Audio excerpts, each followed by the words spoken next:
Olá, bom dia, boa tarde, boa noite. Aqui quem fala é o Jefferson de Campos. Sou professor, escritor e bacharel em Direito. Estou muito feliz por você ter escolhido o curso Regimes Totalitários e o Racismo como Mecanismo de Poder, de Shakespeare, que é Histórias em Quadrinhos. É um prazer enorme, espero que você goste do nosso curso. Vamos permanecer juntos aí durante umas 4 horas. Calma, que não são ininterruptas. Essas 4 horas aí divididas em alguns vídeos. E espero que eu possa estar contribuindo para que você venha adquirir um pouco mais de conhecimento sobre esse tema. Antes de iniciar a primeira aula, eu gostaria de dar uma pincelada na bibliografia que nós vamos utilizar.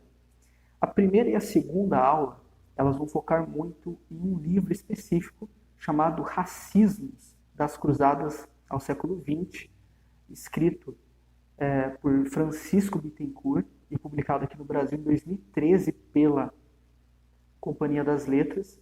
É um livro espetacular e fundamental para quem quer entender um pouco da história do racismo. É um tijolão de mais de 600 páginas, mas a leitura engrandece muito todo o nosso conhecimento referente ao racismo. Na nossa terceira aula, que vai falar um pouco dos regimes totalitários, aí nós começamos a analisar os regimes totalitários de uma maneira um pouco mais profunda. Vamos falar aí dos regimes totalitários de esquerda e vamos falar também dos regimes totalitários de direita. Depois nós passamos então na quarta aula a falar um pouco de Shakespeare e as histórias em quadrinhos, como que eles se relacionam e como que eles trabalham o racismo. E a nossa última aula é para falar um pouco do racismo contemporâneo, mas principalmente para exaltar algumas personalidades que mudaram, mudam e vão mudar ainda mais a história do mundo. Então, vamos então para a nossa primeira aula. Para começar a primeira aula, nós vamos falar um pouco sobre o que é o racismo. Então, aqui nós vamos falar sobre o que é o racismo, a definição do racismo, vamos falar um pouco da semântica e vamos falar um pouco do racismo e o etnocentrismo. Primeiramente, o que é racismo? Nós sempre ouvimos aí todo mundo falar de racismo, é o racismo. Mas o que de fato é o racismo? Conceitue racismo para mim. Eu vou te dar um tempo. Conceitue racismo. Se você quiser colocar nos comentários aí o que é racismo, coloque aí que eu vou ler todos, tá bom? Acho que já deu tempo, né? O que é o racismo? Francisco Bittencourt, ele fundamenta, ele conceitua o que é o racismo. O que é racismo para Francisco Bittencourt? Bittencourt ele traz o seguinte, no seu livro Das Cruzadas ao século XX, que o racismo é quando você atribui um único conjunto de traços físicos ou mentais, imaginários ou reais, a um determinado grupo étnico. Tá? Porém, para que você coloque esses traços físicos ou mentais reais ou imaginários de um determinado grupo étnico, é necessário que você tenha um grupo de referência. Dentro do racismo, isso também é importante, você definir as características desse grupo que você está colocando, mas também ter o grupo de referência. Alguns autores dizem o seguinte, que se você não tem o grupo de referência, você não tem o racismo. É como se você estivesse atribuindo atributos físicos e mentais, reais ou imaginários, ao vento, porque você não tem um comparativo com outro grupo. Então é muito importante, na visão de Francisco Bittencourt, você ter esse grupo de referência, esse grupo étnico de referência para determinar o racismo. Um exemplo que nós podemos dar ali no início do século XX, com as políticas nazistas de Adolf Hitler.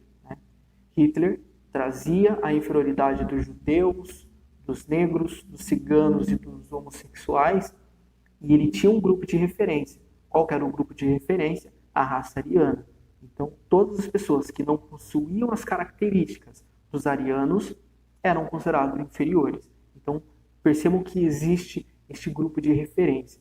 Então, o racismo é justamente isso, quando você atribui atributos físicos e mentais, reais ou imaginários, a um determinado grupo étnico, tendo um outro grupo étnico como referência. As características elas precisam ser também para inferiorizar o grupo frente ao grupo de referência.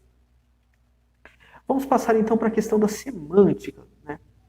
É importante que entender que os termos racismo e racistas, eles foram criados recentemente. Então, antes do século XIX, nós não tínhamos essas definições, nós não tínhamos esses termos racistas, racismo, não tínhamos. É muito importante observar isso, que eles começam a eclodir na sociedade justamente no final do século XIX e início do século XX, por volta de 1850 mais ou menos. Então, esses termos eram para designar o que exatamente? Eram para designar aqueles que promoviam a teoria racial combinada com a hierarquia das raças. Então, percebam que racistas e racismo ele era utilizado para um grupo muito específico. Aquele grupo que utilizava a teoria das raças junto com a teoria racial, junto com a hierarquia das raças. Então é muito importante essa observação. Então, apesar de nós trabalharmos aqui, por exemplo, com racismo da época das cruzadas, por exemplo, né, nós vamos ver aqui relatos de ações e atitudes racistas da época antes de Cristo. O termo racista e racismo ele só passa a existir, então, no final do século XIX e início do século XX. Lá em 1920 até 1930, mais ou menos, os termos racistas e racismos, eles assumiram, então, um sentido de hostilidade contra grupos raciais. Tais inovações linguísticas refletiam as políticas de segregação no sul dos Estados Unidos e o desenvolvimento na Europa de movimentos nacionalistas baseados em teorias raciais. Então, em 1920 a 1930, nós temos então essa transformação, onde o termo racista e racismo ele passa a ser utilizado como um termo de hostilidade, né, contra aquelas pessoas que pregavam essas ideias. É importante observar que, apesar desses movimentos em 1920 estarem crescendo, os movimentos nacionalistas baseados nessas teorias raciais, e aí nós podemos citar o fascismo na Itália com Mussolini, o nazismo na Alemanha com Hitler, o stalinismo na União Soviética com Stalin, nós temos que observar também que esses movimentos nacionalistas baseados em teorias raciais, elas se iniciam antes. Tá? Desde a época de Napoleão Bonaparte nós temos isso. Tá? Mais para frente no nosso curso nós vamos observar o seguinte, que Napoleão é o primeiro governante europeu a criar uma política chamada de emancipação judaica. Essa emancipação judaica ela é uma resposta a algo que acontece muitos anos antes de Napoleão Bonaparte, que é o terceiro e o quarto concílio de Latrão, que tira muitos direitos, principalmente religiosos, dos judeus. E Napoleão, então, um pouco próximo ali já do fim do seu governo na França, ele faz então a emancipação judaica, que é acompanhada por outras nações europeias. Porém, no mesmo momento que Napoleão cria essa emancipação judaica, é importante observar que passa a existir movimentos antissemitas, movimentos antijudaicos na Europa. E no momento que a Alemanha começa a ter algumas políticas de emancipação judaica, no mesmo momento que isso surge na Alemanha, passa também a existir na Alemanha movimentos anti-judeus. Então, é muito importante isso. No momento que os judeus eles começam a ganhar a emancipação na Europa, começam também a existir movimentos contra esses judeus. E contra os negros também não é diferente. Os antônimos antirracistas e antirracismo, eles foram cunhados em 1930 e 1950, para manifestar o protesto político contra os preconceitos. Tá? Então, o racista e o racismo eles surgem em 1920 a 1930, porém os termos antirracistas e antirracismo eles só vão surgir próximo da década de 50, tá? Justamente para manifestar o protesto político. O que nós temos que observar também são as diferenças, ou a principal diferença entre racismo e etnocentrismo. Por que é importante entender isso? Porque se nós temos um entendimento basilar do que é o racismo, nós podemos acabar nos deparando com uma confusão tremenda, que é confundir racismo com etnocentrismo. Tá? O racismo nós já observamos anteriormente o que é, principalmente na visão de Bittencourt. Mas o que seria o etnocentrismo? O etnocentrismo ele é expressado pelo desprezo, tá? Então fica bem claro, pelo desprezo por uma outra comunidade. Uma outra comunidade. Porém, aceita-se a inclusão de indivíduos dessa comunidade, ao passo que o racismo considera que o sangue afeta todos os elementos dessa comunidade. Jefferson, explica melhor. Pode deixar que eu te explico.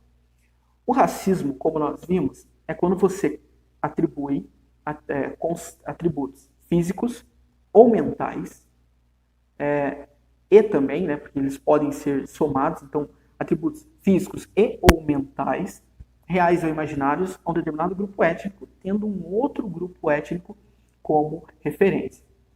No etnocentrismo, você ataca a comunidade. Né? Então, por exemplo, uma nação que tem um desprezo por uma outra nação.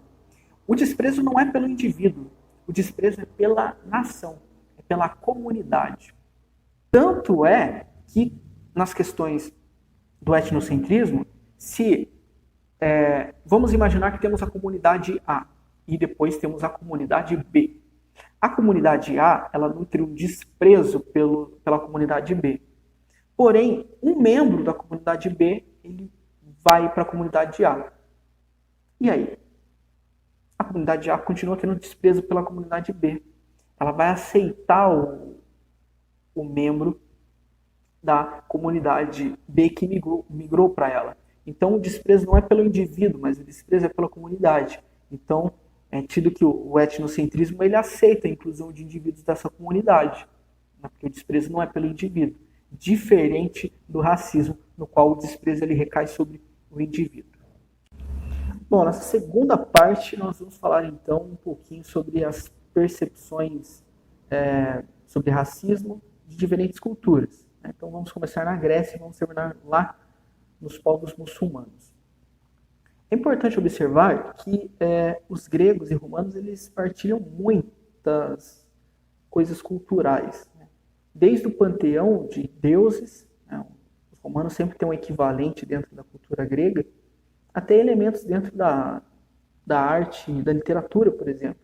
Então, nós observamos então que os gregos e romanos eles partilham muitas questões culturais. E eles partilhavam também suas percepções frente às teorias raciais. Os gregos e romanos, por exemplo, eles eram adeptos da teoria ambiental. Jefferson, o que é a teoria ambiental? Vamos lá. A teoria ambiental, ela diz que, basicamente, todas as características mentais e físicas dos seres humanos, elas são oriundas de fatores externos, ou seja, oriundas do ambiente onde ele se encontra. Então, se ele nasceu ou viveu boa parte da sua vida em um determinado local, ele vai ter determinadas características, ou ele iria ter determinadas características. Com isso, por exemplo, os gregos e romanos entendiam que os povos das montanhas eram nômades e antissociais, enquanto os povos que nasceram nas planícies ou viviam nas planícies eram sofisticados e urbanizados. Isso também nós temos uma questão um pouco complicada que quem gosta de filosofia não fique bravo comigo, que é Aristóteles. Aristóteles era adepto da teoria da escravidão natural. O que seria essa teoria da escravidão natural? Giuseppe Tosi, tá? em 2003, ele traz uma ideia de que Aristóteles afirmava que os gregos eram livres por natureza, enquanto os que não eram gregos eram escravos por natureza, pois é da natureza deles estarem mais dispostos a se submeterem a um governo despótico. Além disso, Aristóteles também observava que esses povos eles possuíam um corpo mais forte e alma de escravo, ou seja, impróprios para governar por serem pouco inteligentes. Quando nós observamos isso, essa questão do racismo, da escravidão natural em Aristóteles, nós observamos então que Aristóteles ele claramente se coloca numa posição de que os gregos eles não podiam ser, eles não eram, não sofriam dessa escravidão natural, né? E Aristóteles coloca características. Aristóteles diz que os povos, ele menciona que os povos não gregos eles possuem um corpo forte, né? Coisa que os gregos não possuíam, né? A não ser o pessoal do exército, né? Porém, esta característica física dos gregos ela vai ser utilizada séculos depois com o racismo científico. Então Aristóteles ele trazia essa questão então da escravidão natural. Para ele, as pessoas elas já nascem pré-determinadas, algumas para servir e outras para serem servidos. Alguns povos vão nascer apenas para ser escravizados, apenas para trabalhar, e outros povos vão nascer para mandar e não para trabalhar. Essa é uma visão de Aristóteles. Porém, Puzo, em 1964, ele explica numa obra intitulada Racismo e a Tradição Ocidental, ele explica o seguinte, que Aristóteles não possuía uma visão racista. E depois, Puzo também classifica o pensamento de Aristóteles como etnocêntrico e não racista. Tá? E diz também que não é xenófobo. Eu concordo que não tinha como dizer na época que o pensamento de Aristóteles era racista, justamente porque os termos racista, racismo, eles foram cunhados depois. Porém, é um pensamento preconceituoso, sim, de Aristóteles. Vamos para as questões do Oriente Médio. Os gregos e romanos, eles trabalharam em cima também do Oriente Médio, né? Então, por exemplo, dentro do Oriente Médio, nós temos os partos, tá? Os partos que eram do Império Arsácida, que era uma das principais potências políticas e culturais iranianas da Pérsia Antiga, né? Esses povos eles eram muito respeitados pelos gregos e romanos. Por quê? Justamente porque eles nunca foram conquistados pelos romanos. Os romanos nunca conseguiram conquistar o Império da Sárcida. Por isso eles respeitavam muito esse povo. Outro povo também que era muito respeitado eram os egípcios, né? Por que os egípcios eram respeitados? Por alguns fatores. Pelas riquezas culturais que o Egito possuía e ainda possui, por muito ouro que existia naquele local e por ter um império e um exército muito forte. Tá?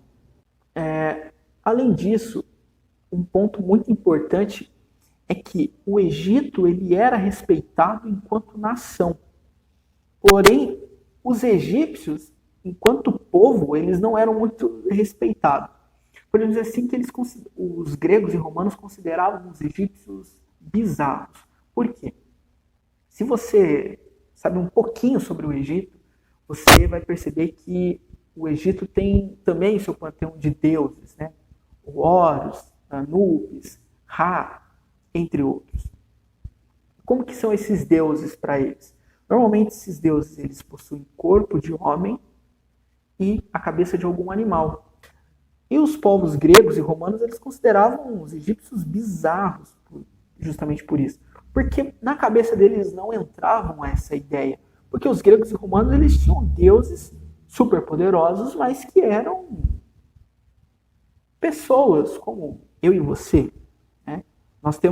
Vamos pegar aqui, por exemplo, a história do ladrão de raios, Percy Jackson e o ladrão de raios, né? Que na história ele é filho de Poseidon.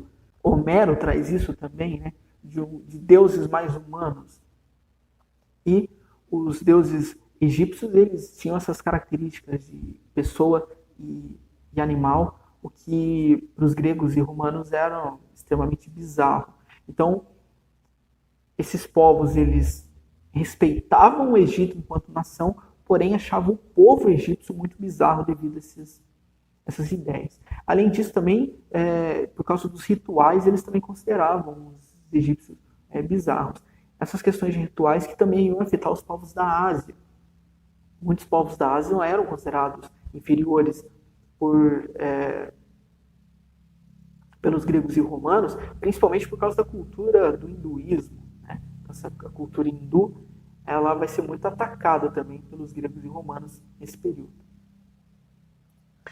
Bom, os sírios, né? Os sírios, eles eram considerados afeminados, né? Os sírios eram considerados afeminados pelos gregos e romanos, supersticiosos e pervertidos. Essa era a visão dos gregos e romanos para os sírios.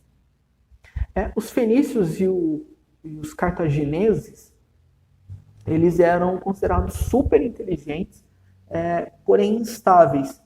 Então eles meio que não confiavam muito nesses dois povos, principalmente nos fenícios, porque apesar de serem muito inteligentes, os gregos e romanos consideravam eles instáveis.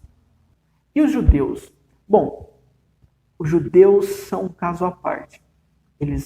Logicamente, eles não são gregos nem romanos, então são um povo de fora, que na visão de Aristóteles, então, eles teriam alma de escravo, mas os gregos e romanos, eles tinham um olhar diferente para os judeus, porque apesar deles, na visão de Aristóteles, eles poderem ser alvo dessa escravidão natural, eles não aceitavam essa condição. E as excessivas rebeliões dos judeus, quando dominados por outros povos, fazia com que os gregos e romanos entendessem que aquele povo ele não era um povo que era um escravo natural.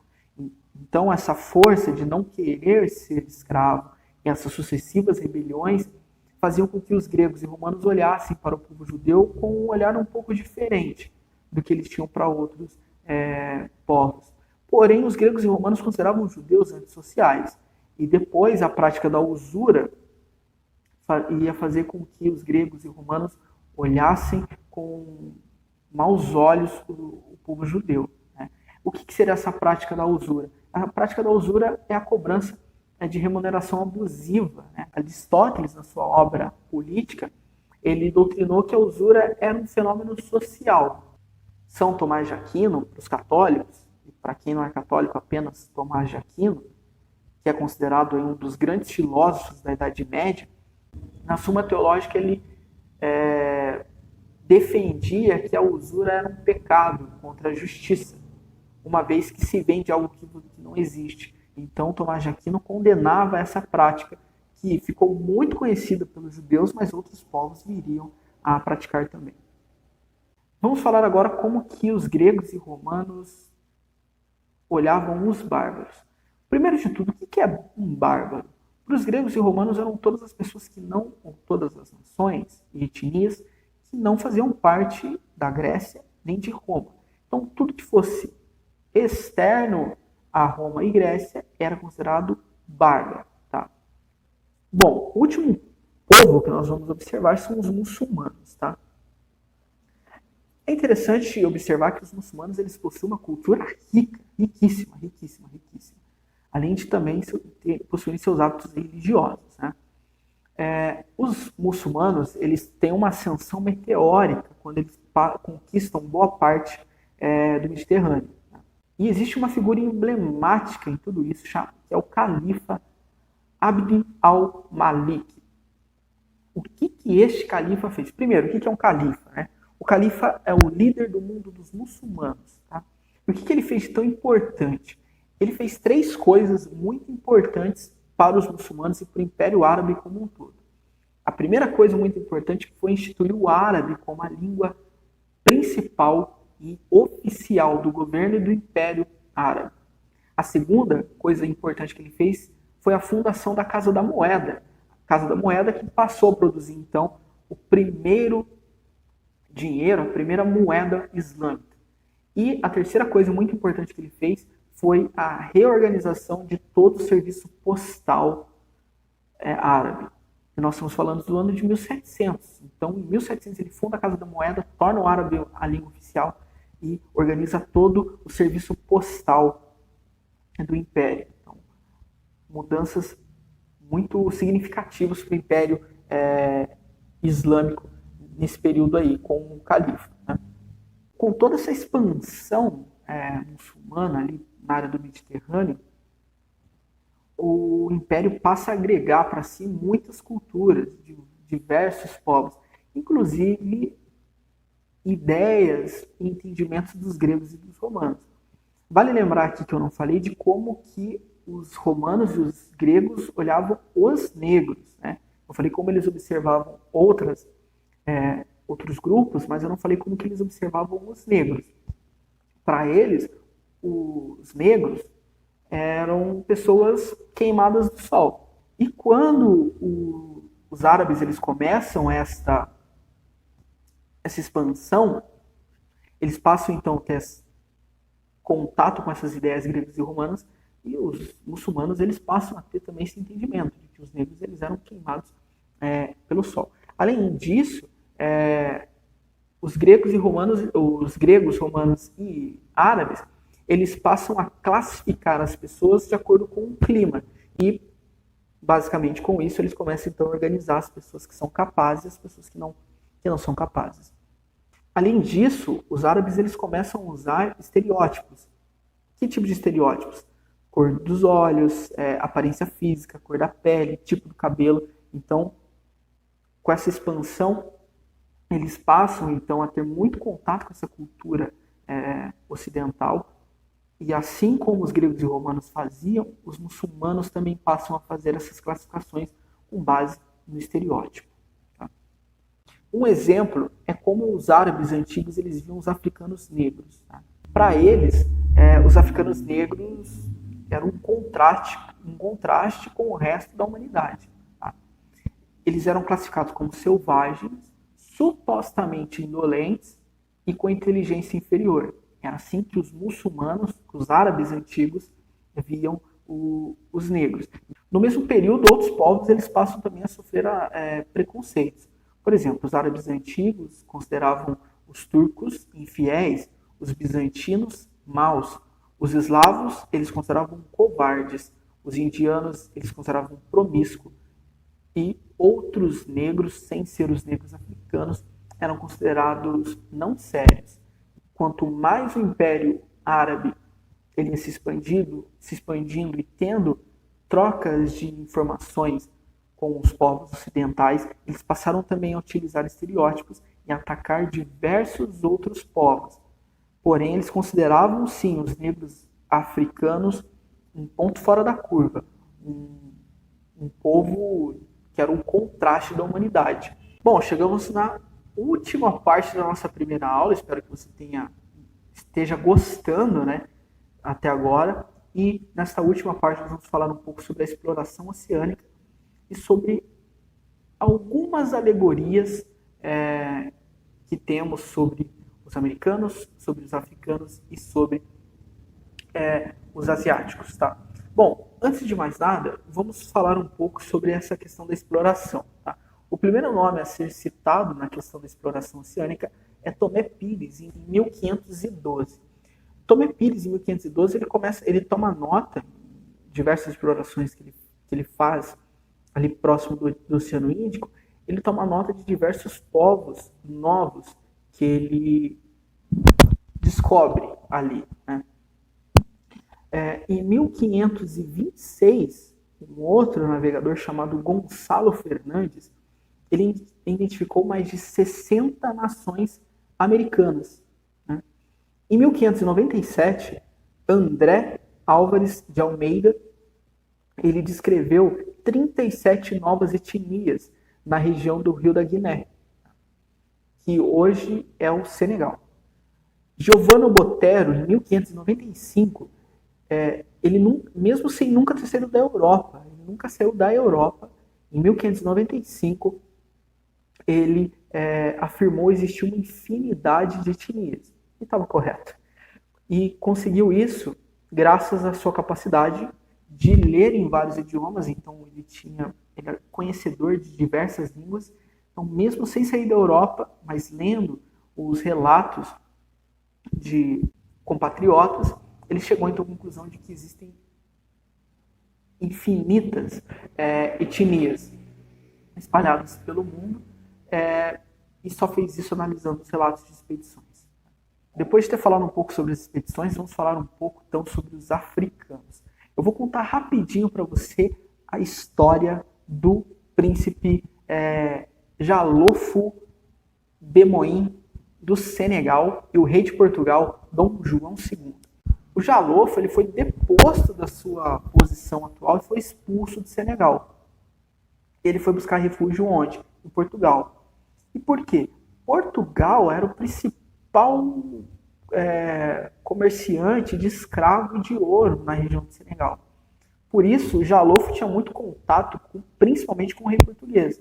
E é lá onde que Jalofo vai, então, pedir exílio. Quando ele chega lá, ele e mais seus seguidores, ele é recebido como um chefe de Estado pelo rei português. O rei de Portugal recebe ele muito bem, o rei Dom João II recebe ele muito bem, dá honras de Estado para Jalofo, e Jalofo ele se ajoelha aos pés do rei e reverencia o rei de Portugal, dizendo então que ele vai ser servo do rei de Portugal. O rei de Portugal aceita e, detalhe, Jalofo é convidado a discursar. E, após o seu discurso, um cronista chamado Rui Pina, um dos principais cronistas da época, ele elogia muito o discurso de Jalofo, dizendo o seguinte, que o discurso realizado pelo príncipe não parecia proferidas por um bárbaro negro, mas sim por um príncipe grego educado em Atenas. Então, os portugueses consideravam os negros bárbaros, e o Rui Pina diz que o discurso do Jalofo nem parecia que era de um bárbaro, né? De um bárbaro preto, que ele diz, mas sim de um grego educado em Atenas. O que acontece aqui? Jalofo pede, então, depois de tudo isso, Jalofo pede apoio para o rei de Portugal e Dom João II aceita, e Jalofo, então, volta para Senegal, junto com alguns homens, para tomar de novo o poder lá em Senegal. O que acontece no meio do caminho é que o capitão, que está responsável ali pela embarcação, ele dá a louca nele, ele mata o Jalofo e retorna para Portugal. Chegando em Portugal, ele fala para o rei que matou o Jalofo. O rei fica, usar um termo da moda, fica pistola, mas não pune o assassino. A justificativa do assassino é que Jalofo era um preto que não era confiável. E o rei meio que aceitou a justificativa e não fez nada contra o assassino de Jalofo. Vale lembrar que Jalofo ele se converte ao cristianismo, né? É condecorado cavaleiro pelo rei, mas mesmo assim Jalofo é morto, e a justificativa é que ele era um negro não confiável, e o rei aceitou a justificativa. Bom, feito isso, nós vamos analisar então essas questões. Que Jalofo era um negro de posses. Ele era um príncipe. Tanto que é verdade que Dom João recebe Jalofo em Portugal com honras de Estado. E quando você recebe alguém com honra de Estado é porque você reconhece a importância daquele indivíduo. E aí nós observamos que o preconceito ele acontecia e acontece independentemente da posição em que o negro se encontra na sociedade. Não importa, né?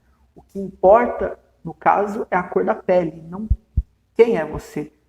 dentro da sociedade. Então, mesmo Jalofo sendo reconhecido um príncipe, um chefe de Estado, se convertido ao cristianismo, se tornando cavaleiro, isso pouco importava, porque a cor de pele denominava que ele era pouco confiável. Bom, vamos falar um pouco sobre os americanos, né? Vamos agora atacar a crença, já que estamos aqui em diálogo sobre história, vamos atacar a crença e você vai responder nos comentários a seguinte pergunta. Para você aí, para você mesmo. Quem descobriu a América? Foi mesmo Cristóvão Colombo? Alguns dizem que foi um viking. E você acredita que foi Cristóvão Colombo ou que já descobriram a América antes? Coloca nos comentários aí. Bom, o Cristóvão Colombo, quando ele chega aqui na América, né, lá na América, precisamente, lá na região dos Estados Unidos, ele descreve o povo como canibal. Né? Então, a alegoria que se tem dos americanos é do canibalismo. Então, olha só para você ver. Segundo ele, os indígenas americanos possuíam cabelos presos, com toucados de penas, e andavam com arcos e flechas. E eram também extremamente preguiçosos. Essa era a visão de Colombo dos índios americanos. Eram extremamente preguiçosos, desordeiros e ignorantes, além de serem selvagens e andarem nus. Esta foi a definição de Cristóvão Colombo quando ele chegou na América. Além disso, também ele ressaltou as questões de usarem piercings e usarem tatuagens no corpo, que nada mais era do que as pinturas de guerra que os índios utilizavam. E todo esse relato causou, claro, um impacto tremendo em toda a Europa, que começaram então a ter uma visão negativa dos nativos americanos, até o início do século XX. E para terminar, vamos falar rapidinho dos asiáticos, tá? Os europeus, como nós já falamos anteriormente, eles tinham preconceito contra o hinduísmo, tá? E acreditavam que os indianos eram idólatras, porque eles idolatravam vacas e macacos. Então eles meio que tinham o mesmo preconceito que tinham com os egípcios. Né? Os europeus consideravam o hinduísmo não uma prática religiosa benéfica, mas consideravam o hinduísmo uma prática demoníaca, uma prática de satanismo. Essa era a visão dos europeus frente ao hinduísmo. Além disso, consideravam os asiáticos criminosos e os japoneses um pouco superiores aos indianos. Você vai poder ver mais sobre isso no material que você vai poder baixar no link aqui embaixo e também no nosso grupo do Telegram. Tá? O link também está aqui embaixo. Espero que você tenha gostado dessa nossa primeira aula. Dúvidas, sugestões, comentários e tudo mais, pode deixar nos comentários ou preferencialmente no nosso grupo do Telegram, que você pode clicar no link abaixo e entrar no nosso grupo lá no Telegram. Tá? Um grande abraço, espero vocês aqui na nossa segunda aula sobre regimes totalitários e o racismo como mecanismo de poder. E na nossa segunda aula nós vamos começar a falar sobre o racismo científico. Um abraço, bons estudos!